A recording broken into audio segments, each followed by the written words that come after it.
Today we're driving the newly refreshed Mercedes-Benz E-Class. This is an E450 4Matic. Starting price on this is around $62,000. As tested, we're about 76 grand with some options. So we've got a pretty nicely spec'd E-Class here. This has an all-new 3-liter turbo inline 6 that's mated to a 9-speed automatic transmission. And it also has an integrated 48-volt electric motor that assists with stop-start. It can run all of the accessories on pure electricity, so you don't have to have belt-driven accessories. Everything can run on the specific voltage that it needs to. And the electric motor between the engine and the transmission also provides some torque fill while boost is building up in the turbo inline 6. So that can give up to 21 horsepower and 184 pound-feet of torque. And you can see on this little gauge down here, the EQ power and charge meter will always be moving around during our drive today. Let's walk you around this new E450, show you what it's like inside and out. I wanted to do this in a slightly lower light time of day to show you some of the ambient lighting. It is absolutely gorgeous in here. Really nice interior, beautiful materials, in keeping with the E-Class's very luxurious look and feel. We have a slightly refreshed interior, a new infotainment with the latest MBUX system, some changes to the exterior. This has the AMG wheels, which I think look quite sharp. This front end looks very nice. I mean, Mercedes has gone with a little bit more of a conservative, timeless design with this E-Class, and I like that. I think it looks really nice. It's very understated. It's very clean. I think it's a great looking sedan. This has always been one of the best luxury sedans on the market. And I think Mercedes has done a really nice job in keeping with that with this latest generation. It's got a decent sized trunk. No spare tire, unfortunately, though I don't remember the last car we had that had a spare tire. I think it was an SUV or crossover. The back seat is very spacious, very nice. Seated behind myself at 5'10", I have a decent amount of legroom, lots of knee space, not as much room underneath the front seat to put my feet as I would like. You are seated a little bit higher in this back seat area, almost like stadium seating in some vehicles. We have a Burmester sound system, which we will test at the end of this video. Very nice materials and aesthetics back here. A little bit of a panoramic sunroof for the back seat. It's a little bit Spartan otherwise. I don't see a USB port. I do see just a cigarette lighter, charger, and an ashtray. You've got a couple of climate control vents, but no real actual rear seat climate control in this car, at least. Neat cup holder integrations there, and a little bit of storage right here. Still, again, no USB ports back here.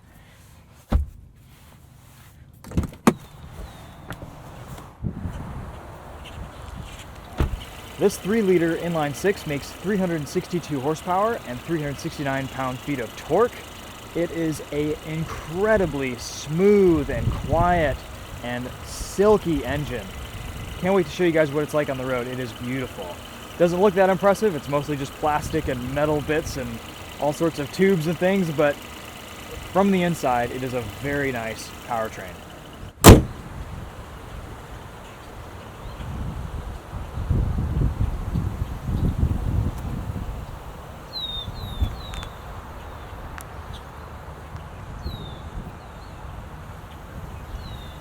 Let's hop inside and show you around the interior. So very classic Mercedes design language from what they've been doing the last few years. We've got this updated MBUX system, lots of screens, a lot of menus, a lot of adjustability and customization. The trade-off with that is that it is a pretty complex and in-depth system to use. Gone is the scroll knob, which I actually miss. This touch pad is pretty well made and well calibrated, but still, when you're moving, when you're actually driving this car and things are moving around and jostling in the cabin and you're moving around, it is difficult to accurately select what you want to, which is kind of unfortunate. Same goes with the touch controls on the steering wheel. They work pretty well compared to anything else on the market, but that said, it's still not the easiest system to select what you want, just because there are so many little selections that need to be made. You have a fully customizable digital gauge cluster, so you can get rid of your tachometer and your speedometer and just turn them into the map or various other things. You can see your fuel efficiency. You have a home button where you can go in and just see a bunch of different options for how you want to design your displays. You can change the look of the entire car and the feel of everything. It's pretty cool to be able to just have all of this customization and set up your Mercedes however you would like to. Look at that, that's pretty neat. But everything does take a lot of just input and involvement to do in this infotainment system. This new steering wheel design is interesting. They've changed some of the buttons and the shape of everything. There's the horn. We should start doing horn tests every video. I'm going to make that a thing. We've got all of these touch buttons, which seem to work pretty well. You've got sliders for your volume controls, sliders for your cruise control, but you can also press them in. At least with cruise control, you can press the buttons for 5-mile-an-hour increments. So it's a combination of touch and physical press, and it's taken me a little bit to get used to this week, but for the most part, I think it's worked pretty well, and I've adjusted and adapted pretty easily to the changes with this wheel. I love these climate control vents, very sharp, very cool to look at, lots of different options for changing the direction of airflow. You can kind of turn the vents on and off with these little knobs right here. Only USB-C ports in this Mercedes. We have 2 right here in the center console and 1 in the middle. You've got your drive mode selector down here, which is a physical control, which I appreciate. Comfort, Eco, Sport. You have an individual mode in there too. We'll just leave it in Comfort to start out, and then we'll put this into Sport. You do have a couple quick access buttons, which I do appreciate. You can turn on your active steering assist or your lane keeping assist, and those things work pretty well, though I will admit at the end of the week I've pretty much left everything off and just kept radar guided cruise control on in this car. You can also use this touchscreen as just a touchscreen, and it works pretty well. However, the reach is a little bit far for when you're driving. The screen is set back quite a bit, enough so that I find myself using the touchpad. Apple CarPlay is a slightly smaller screen, which is another gripe. I wish they would be able to just make this widescreen and fill the entire width of everything, like a lot of other manufacturers are able to do. That said, though, everything works just as you would expect here, no issues. This Burmester sound system sounds pretty good. It's a little bit bass heavy, but we'll test that and listen to that later on in this video.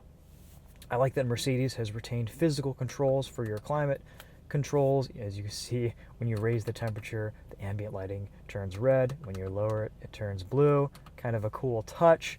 And speaking of ambient lighting, there are a bunch of different options for that in this car. Sometimes it's just quicker to use the actual screen here. But everything has multiple menus. Ocean blue, red moon. I mean, we're not in complete darkness, so it's not super easy to see here, but this is a beautiful car to behold in the nighttime. Very cool. And you can also do multicolor animations, all that stuff. Nothing super different from what Mercedes has been doing here for a long time. A lot of seat controls. These are very comfortable seats. They also have a massage function. They're really nice for long road trips. Heated and cooled, which you can turn on at the same time, which I think is the ultimate expression of luxury and baller status in a modern vehicle. Not as many cars are doing that anymore. I think it's cool. You've got a couple more quick access buttons down here that will take you to your music, your navigation, and your telephone. And I like how those quick access buttons integrate with Apple CarPlay. I think the only other manufacturer that really does that well like this is Mazda, and I appreciate that here in this Mercedes. You can also have a favorite star button that will take you to kind of whatever you want, and that's another nice feature. We have a really nice reverse camera, very high res, very easy to see what's around you, a beautiful 360 display that shows you where your car's path is going, and of course you can see lots of different options there with the camera. This also, I think, has some form of augmented reality with navigation. I haven't used it yet this week. The forward-facing cameras, everything is nice and high resolution with great colors, nice nighttime visibility. It's a good camera system. This E450 is rated for 26 miles to the gallon combined, and it has a very impressive fuel range. I don't know exactly how long you can go on a tank, but I think it's on the order of around 600 miles or so, maybe a little bit less. It's pretty good though. We're just above half a tank and we have 336 miles till empty. We found this to be a pretty efficient car this week. We've averaged 29 miles to the gallon according to the readout in 519 miles of mixed driving. So pretty efficient with this Mercedes EQ and the inline six. Let's take this thing for a drive and see what it's like on the road. Let's start off in eco mode. I know it's not that exciting. We'll go into sport here pretty quickly once we see some turns. But this is a very interesting mode because of how it shuts the engine off and coasts to save fuel. The transition between the engine shutting off and turning back on is almost imperceptible. It's pretty amazing how smooth all of this happens in the background. The level of engineering and complexity here with this engine and hybrid system must be pretty advanced, and Mercedes has done a really nice job just making it work in the background and be completely unnoticeable. So if I let off the gas here, everything will just shut off, and it'll kind of need to turn on sometimes to charge the system depending on where you are in your state of charge. But for now, while we've got some corners, let's enjoy Sport Plus mode and open up this 3-liter inline six. I'm so glad that manufacturers are bringing back inline sixes into their lineup. We have paddle shifters. For not necessarily being a performance product, the handling here is excellent. Suspension stiffens up a lot in the sportier driving modes.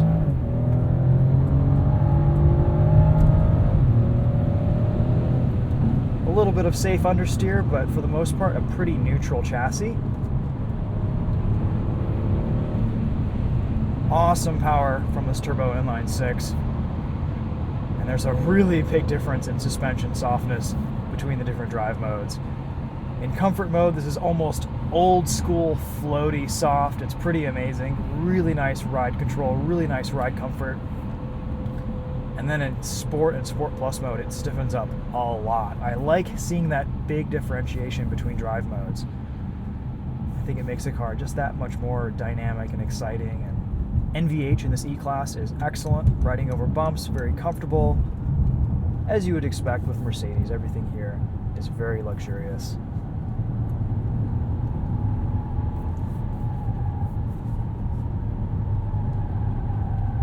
A little bit of tire squeal. These are not the grippiest tires, definitely more eco-focused. I'm not a fan of these run-flat tires. They make more noise over bumps than they should, and they reduce the car's performance quite a bit. Luckily, that's an easy fix. Just change them out. Let's engage cruise control here. This is a pretty nice system. We've got the steering assist enabled, so it will steer itself, and this is mostly just a system that you can just touch the wheel, and you don't really have to put any load for it to sense that your hand is there, which is very nice. So you can just rest your hand right here. It'll sense the energy from your body, and you can just cruise on the highway in this thing. Personally, I've preferred just leaving the steering assist off all week because it's a pretty good system, but it's not perfect. I found the steering assist to wander back and forth a little bit and kind of not be perfectly centered in the lanes. On a road trip, when you've got a lot of straight roads and not a lot of entrances and exit ramps going on, this might be a pretty good system to reduce some driver fatigue, and if you ever need to just go in and change something quickly in the infotainment, it's a good way to just kind of make sure that you're not going to do anything ridiculous or sway off the road or anything like that. It's negotiating this turn pretty well. You can easily skip 5-mile-an-hour increments with the cruise control by pressing up and down, and you can slide for 1 mile-an-hour changes, which is nice. This will also change lanes on its own, but I think I have to enable my lane keep assist for that. And also it helps when F-150s aren't weaving through traffic like idiots. At speed, super quiet, very comfortable, no complaints with this car on the highway. We've put a lot of miles on this thing this week, and it's been fantastic every step of the way. This 9-speed automatic transmission works really well in all driving conditions. It's really well tuned, very nicely calibrated. It's always grabbing a good gear. It utilizes the torque of this engine, and the electric torque fill is really nice just to give you that extra boost until actual boost kicks in. For daily driving, for most use, I really love this mild hybrid integration and use of electric torque fill. It makes everyday driving scenarios just that much smoother, that much nicer. There's no jerkiness for when the boost kicks in on this inline 6. It's a really good powertrain. I love what Mercedes has done here with this. We're back in eco mode, and I just wanted to show you guys how well and how long you can coast in this car with everything off. So right now I'm off throttle, engine is turned off, and we are just coasting. So you can, in eco mode, you can do this all day long, pulling up to stoplights, going down hills.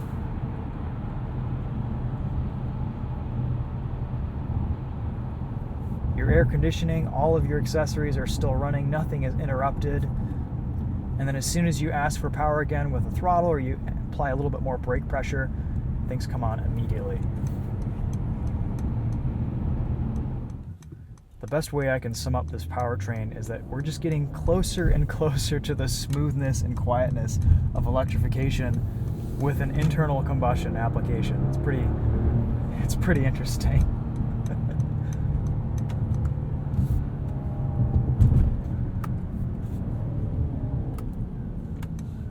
I haven't actually driven this much in a spirited manner, so let's see what it's like opening this inline 6 up a little bit. A lot of tire squeal.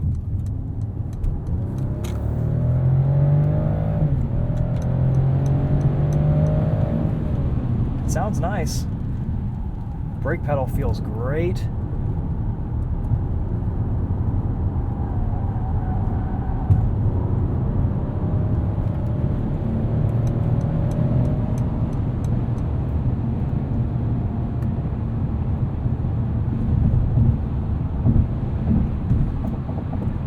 For just being an E-Class focused on comfort and luxury, this is pretty good to drive. It's fun. You'd have a good time in this on a back road. And again, I'm really surprised at how well the suspension handles corners, despite how soft and how supple and comfortable it is the rest of the time. You can also go in, customize your individual mode, set all that up, tailor everything to your preferences. This employs regenerative braking, off throttle, it'll charge the battery system.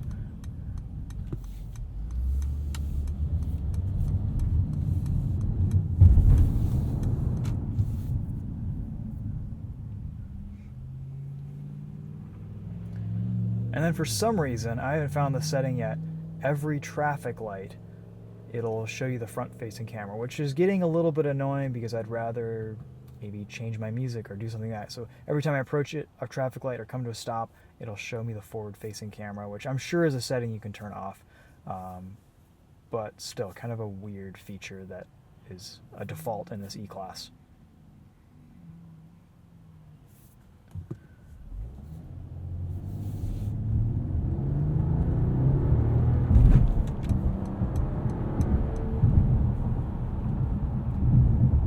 Pretty quick too, under 5 seconds to 60.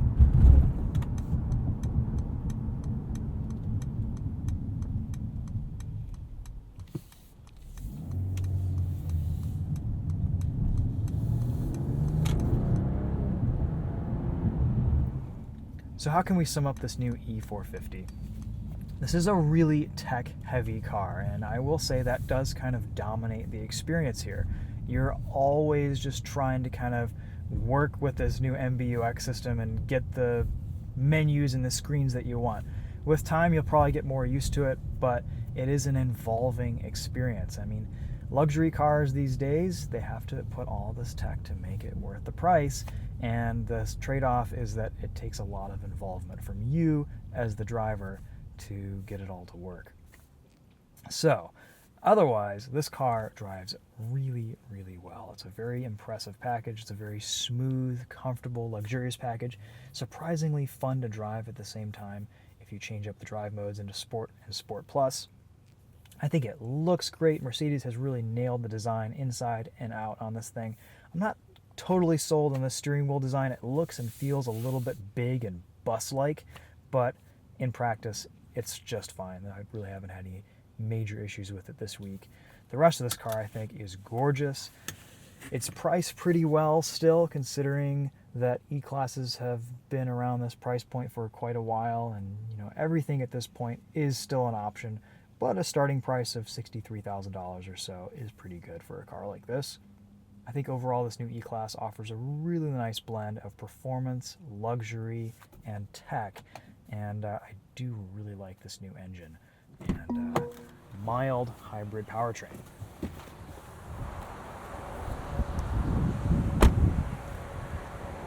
We'll walk you around this one more time, just show you the exterior again, and we'll take it for another drive and test out the Burmester sound system.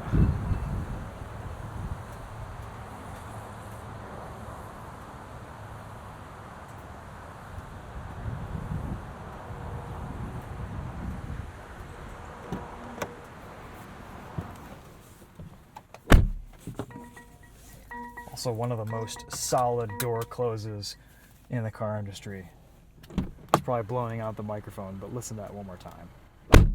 Oh, so good. So good. It's the first thing my dad noticed when I rolled up. He's like, show me the door close. Just one more time. I want to hear that. All right, so let's go into Apple CarPlay, select our tracks here.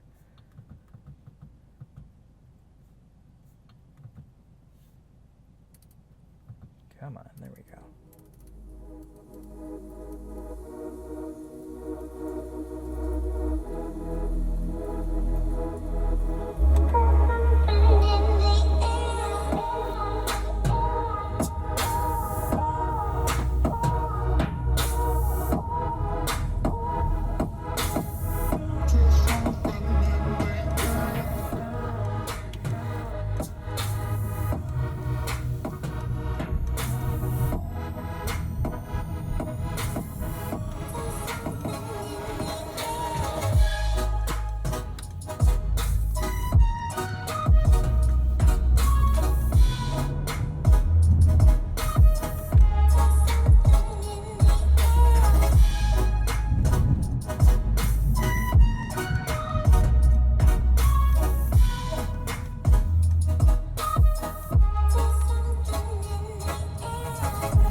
hopefully that gives you guys a pretty good idea of what the Burmester sound system is like. It's a really nice sound system, very clear, very crisp, but there's a lot of bass that you guys, I think, would want to adjust down just a little bit. Initially, with everything zeroed out, it's pretty bass heavy, which I think some people will enjoy and like, but others may want to adjust accordingly. All right, guys, that's it for this one. Thanks for watching. We'll see you in the next video. Take care.